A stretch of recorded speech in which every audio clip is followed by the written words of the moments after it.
Hello বন্ধুরা, আজকে আমরা শুরু করছি ক্লাস 6-এর সংক্ষিপ্ত প্রশ্ন, যেটা প্রতি প্রশ্নের মান হচ্ছে 2।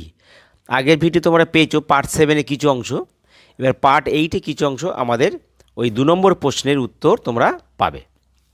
দেখো প্রথমে দেখো তোমরা এই প্রশ্নগুলো একটু স্ক্রিনশট করে নাও, এইটা এবং এই প্রশ্নটা দেখো, দুটো 8টা প্রশ্ন আছে, ঠিক আছে? তো আমরা প্রথমে 4-এর এরটা করছি। দেখো বলছি যে মান নির্ণয় করো, 4-এর এ মান নির্ণয় করো +20 এর বিপরীত সংখ্যা।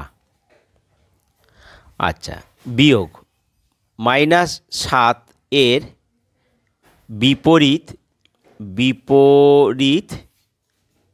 সংখ্যা বিয়োগ -8। তো তাহলে আমরা কীভাবে করব? প্রথমে দেখো সমান সমান, তাহলে +20 এর বিপরীত সংখ্যা, তা +20 এর বিপরীত সংখ্যা মানে কি -20, তাহলে এটা -20 হবে।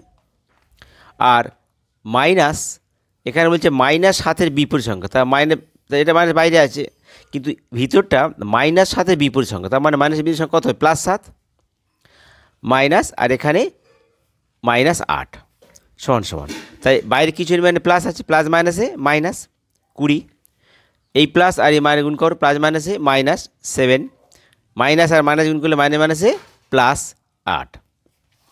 এবার আমরা যে কোনো দুটো করব। দেখো -7 আর +8, তো +8 বসাও আর -7, প্লাস মাইনাস কী হয়? মাইনাস মানে বিয়োগ, তাহলে 8 থেকে 7 বিয়োগ করো, বিয়োগ কত? 7 বিয়োগ করলে 1 হচ্ছে। এবার কে বড়?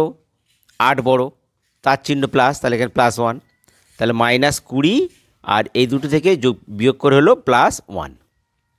এবার দেখো +-20 আর +1, তারপরে দেখো যে প্লাস মাইনাসে মাইনাস মানে বিয়োগ, তা 20 থেকে বের কত হচ্ছে? 1 × 10, 9 দিয়ে 10, সাথে 1, 1 × 2 1, 19। কে বড়? 20 বড়, তার চিহ্ন কে? মাইনাস। তাহলে আমরা জানি যোগ বা বিয়োগের পর যে সংখ্যাটা বড় হবে তার চিহ্নটা বসবে, তাহলে -19, এটা আমাদের উত্তর। এবার দেখো 4-এর বিটটা কি বলেছে, যে আমার খাতার দাম X টাকা, কিন্তু নেহার খাতার দাম আমার থেকে 18 টাকা বেশি, তাহলে নেহার খাতার দাম কত? তো আমরা জানি X চলরাশি, তাহলে আমার খাতার দাম কি লেখা আছে? আমার খাতার দাম X টাকা। X টাকা মানে কি? এখানে X 10, 15, 20 অনেক কিছু হতে পারে। X একটা চলরাশি যার মান হচ্ছে পরিবর্তনশীল। অতএব নেহার খাতার দাম, তাহলে আমার থেকে 18 টাকা বেশি, তা আমার কত ছিল? X, তার থেকে আর বেশি মানে যোগ হবে, তাহলে 18, X + 18 টাকা, তাহলে এইটা আমাদের উত্তর। এবার 4-এর সিটটা দেখো, প্রদত্ত চিত্রে X, Y, Z তিনটি বিন্দুকে কি বলবো? দেখো এই চিত্র একটা সরলরেখা চিত্র, সেখানে X সরলরেখায় 3টে বিন্দু আছে, এদেরকে আমরা কি বলবো? তো আমরা দেখো ছবিটা আঁকি, একটা সরলরেখা আছে যার এখানে 3টে বিন্দু আছে X, Y, Z। প্রশ্ন হচ্ছে যে এই যে X, Y, Z বিন্দুগুলি কি বলবো? তো আমরা দেখো কোনো একই সরলরেখার উপরে 3টে বিন্দু, তাহলে একই মানে সম, আর তার উপর বিন্দু আছে একই সরলরেখা, তাহলে এগুলো হবে সমরেখ বিন্দু, অর্থাৎ একই সরলরেখার উপরে 3টে বিন্দু। তাহলে লিখব অতএব X, Y, Z হলো সমরেখ বিন্দু, অর্থাৎ একই সরলরেখার উপর যদি বিন্দু থাকে, যতগুলি বিন্দু থাকবে না কেন, তাদেরকে বলবো আমরা সমরেখ বিন্দু। এবার 4-এর ডিটটা দেখো, 65%কে দশমিকে প্রকাশ করো। তাহলে 65%, একে দশমিকে প্রকাশ করতে বলছে, তাই পার্সেন্ট, তাহলে আগে পার্সেন্টটাকে ভেঙে ফেলি, পার্সেন্টটাকে ভাঙতে গেলে 100 ভাগ করতে হয়, তাহলে 65 100 হবে। এইবার 65কে যদি 100 ভাগ করো, আমরা ভাগ করে করতে পারি, আর সাধারণত কোনো সংখ্যাকে যদি আমরা 100, 10, 1000 দিয়ে ভাগ করলে ভাগফল কিন্তু সেই লবটাই হবে, অর্থাৎ ভাগ করলে সেই 65 হবে। এইবার শূন্য কটায় দেখো তো নিচে, দুটো, তা ডান দিক থেকে দুটো পর দশমিক, অর্থাৎ একটা দশমিক নেই মানে এখানে আছে, তাহলে একটা দুটো তারপরে দশমিক, এখানে একটা শূন্য, এইটা উত্তর। কিংবা তুমি যদি 100 দিয়ে ভাগ করো, দেখো 65কে 100 দিয়ে ভাগ করলে হবে, তো সেক্ষেত্রে দশমিক কিছু বড়, এটা ছোটো হয়ে গেছে, তাই দশমিকে একটা শূন্য নাও, তাহলে 6 খাওয়ালে 600, শূন্য 5 50 হলো, দশমিক খাওয়ানো আছে একটা শূন্য নাও, তাহলে 5 খাওয়ালে 500, মিলে গেল, তাহলে সেই 0.65 এভাবে করতে পারো। কিংবা যেটা বললাম যে কোনো সংখ্যাকে যদি আমরা 10, 20, 10, 100, 1000 মানে একের পিঠে শূন্য শূন্য দিয়ে ভাগ করতে বলে, তাহলে ভাগফল কিন্তু ওপরেরটাই হবে, লবটাই হবে, আর নিচে যে কটা শূন্য 10 সেই কটার সংখ্যার পরে দশমিকটা বসাবে। ঠিক আছে? এবার দেখো 4-এর ইটটা।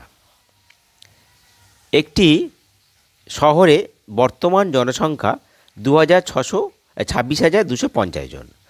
যদি বার্ষিক 4% হারে জনসংখ্যা বাড়ে, তবে পরের বছর জনসংখ্যা কত হবে? তার প্রথমে দেখো বর্তমান জনসংখ্যা এত, বাড়ছে কত? 4% হারে, মানে 100 প্রতি 100 জনে বাড়ছে 4 জন, তাহলে এত জনে কত বাড়বে? তাহলে ওই কি নিয়মে করতে পারি, আবার সরাসরি গুণ করেও করা যায়। দেখো প্রথমে দেখো, তাহলে জনসংখ্যা বাড়ে, জনসংখ্যা বাড়ে কত না 4%, তাহলে অতএব তার মানে 100 জনে বাড়ে 4 জন, তাহলে একজনে কত বাড়বে? 4-এর 100 জন, আর 26,250 জনে বাড়ে কত না 4 গুণ হবে, তাহলে 26,250 আর নিচে 100, এত জন।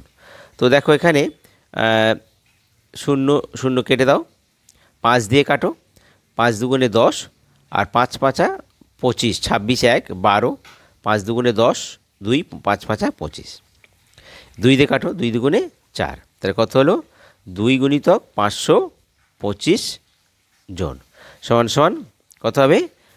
এটা 500, 1050 জন। অতএব জনসংখ্যা, অতএব পরের বছর জনসংখ্যা হবে কত না, দেখো আমার জনসংখ্যা ছিল কত? 26,250 জন, আর বেড়েছে কত? 1050, তাহলে যোগ হবে এত জন, যোগ করো, তাহলে 26,250 আর 1050, এইভাবে বসে যোগ করো, 0 10 হাতে 1 2 3, 6 1 7 আর 2, তাহলে 27,300 এত জন, এইটা উত্তর। ঠিক আছে? আচ্ছা, এবার আমরা করব, দেখো 4-এর এফটা, 4-এফটা কী বলেছে না 24, 36 ও 54 এর গসাগু নির্ণয় করো। তাহলে কি বলেছে? 4-এর এফ 24, 36 আর 54 এর গসাগু, তাহলে গসাগুটা আমরা ভাগের সাহায্যে করলে যেটা ছোট হবে।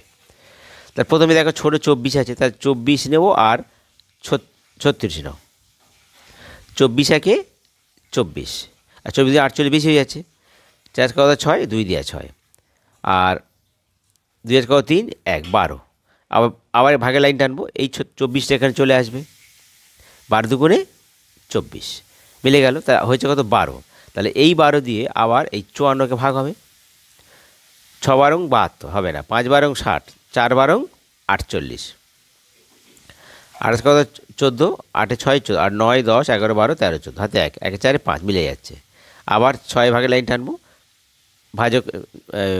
ভাগশেষ ছোট হয়ে গেছে, তাহলে 12টা এখানে চলে আসবে, 6 দুগুণে 12, তার নির্ণয় গসাগু হলো কত না 6, অতএব নির্ণেয় গসাগু সমান 6, এটা আমাদের উত্তর। বন্ধুরা, তোমাদের যদি ভিডিও ভালো লাগে তাহলে তোমরা সাবস্ক্রাইব করতে ভুলো না, আর তোমাদের সমস্যাগুলো তোমরা কমেন্ট বক্সে লিখে জানাবে। আর এই 2 নম্বর কোশ্চেনগুলো তোমরা কিন্তু ভালো করে প্র্যাকটিস করবে, ঠিক আছে? পরীক্ষা খুব কাজে লাগবে।